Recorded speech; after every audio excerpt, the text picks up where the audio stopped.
So ayan, nakababa na tayo dito sa first tower house. Punta naman tayo doon sa second tower house. Ayun yung mga kasama ko. Tara, punta na tayo. Ito yung view sa taas. Yan. Kung gusto mo hindi mo naman mahirapan, meron silang cable car yan, papuntang taas. So lalakad na lang tayo, hindi naman nagana yung cable car.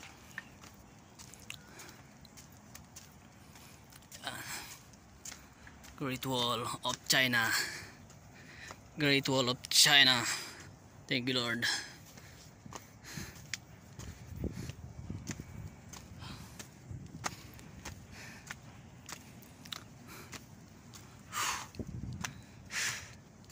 Talagang pagbalik natin ng barko, dapa na tayo, tulog na. Makit ka ng bundok eh.